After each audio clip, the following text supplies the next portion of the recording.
Acts chapter 27.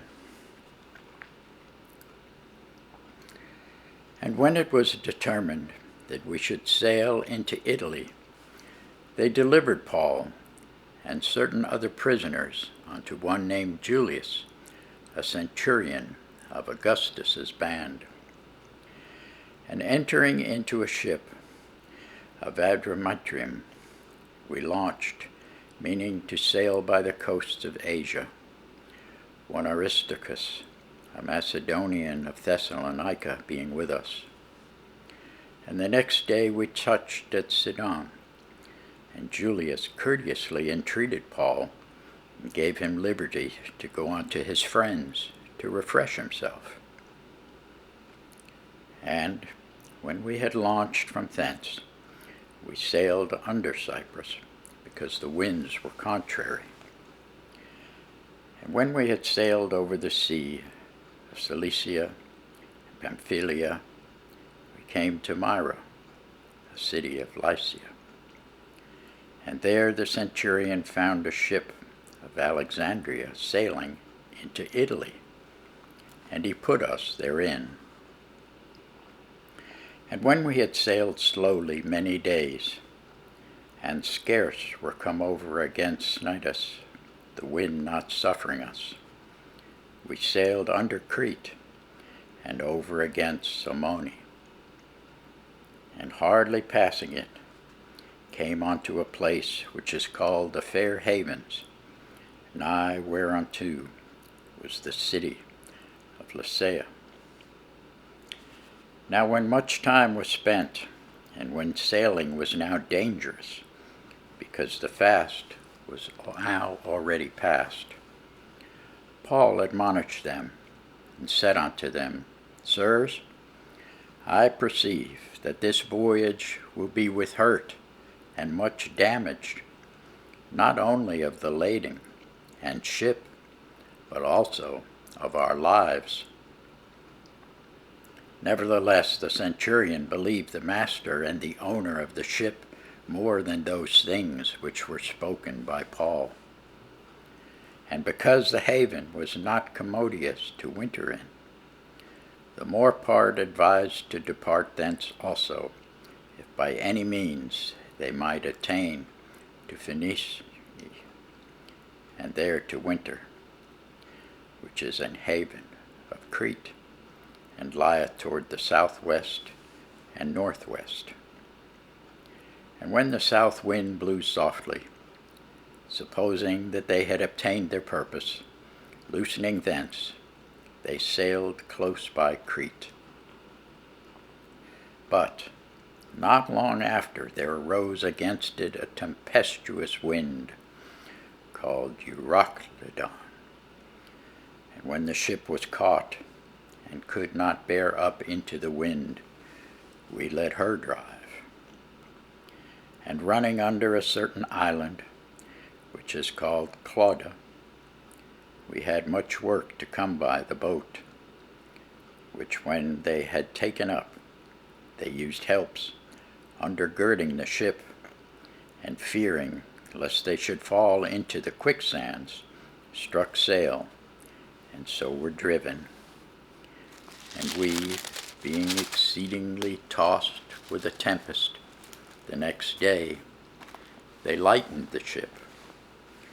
And the third day we cast out with our own hands the tackling of the ship. And when neither sun nor stars in many days appeared, and no small tempest lay on us, all hope that we should be saved was then taken away. But after long abstinence, Paul stood forth in the midst of them and said, Sirs, ye should have hearkened unto me, and not have loosed from Crete, and to have gained this harm and loss. And now I exhort you to be of good cheer, for there shall be no loss of any man's life among you, but of the ship. For there stood by me this night an angel of God, whose I am and whom I serve. saying, Fear not, Paul. Thou must be brought before Caesar. And lo, God hath given thee all them that sail with thee. Wherefore, sirs, be of good cheer, for I believe God, that it shall be even as it was told me. Howbeit we must be cast upon a certain island. But when the 14th night was come, as we were driven up and down in Adria about midnight, the shipmen deemed that they drew near to some country, and sounded, and found it 20 fathoms. And when they had gone a little further, they sounded again, and found it 15 fathoms. Then, fearing lest we should have fallen upon rocks, they cast 4 anchors out of the stern, and wished for the day. And as the shipmen were about to flee out of the ship, when they had let down the boat into the sea, under color as though they would have cast anchors out of the foreship, Paul said to the centurion and to the soldiers, Except these abide in the ship, ye cannot be saved. Then the soldiers cut off the ropes of the boat, and let her fall off. And while the day was coming on, Paul besought them all to take meat, saying, This day is the 14th day that ye have tarried and continued fasting, having taken nothing. Wherefore I pray you to take some meat, for this is for your health, for there shall not an hair fall from the head of any of you. And when he had thus spoken, he took bread and gave thanks to God in the presence of them all. And when he had broken it, he began to eat. Then were they all of good cheer, and they also took some meat. And we were in all in the ship 260 souls. And when they had eaten enough, they lightened the ship, and cast out the wheat into the sea. And when it was day, they knew not the land, but they discovered a certain creek with a shore, into the which they were minded, if it were possible, to thrust in the ship.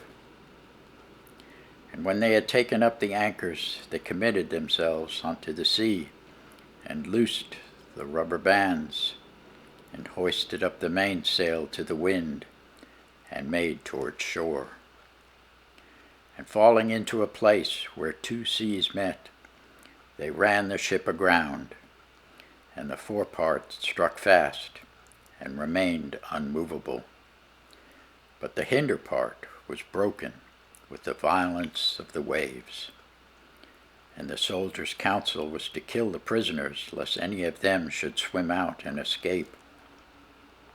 But the centurion, willing to save Paul, kept them from their purpose, commanded that they which could swim should cast themselves first into the sea and get to land, and the rest, some on boards, and some on broken pieces of the ship. And so it came to pass that they escaped all safe to land. Thanks be to God for his word.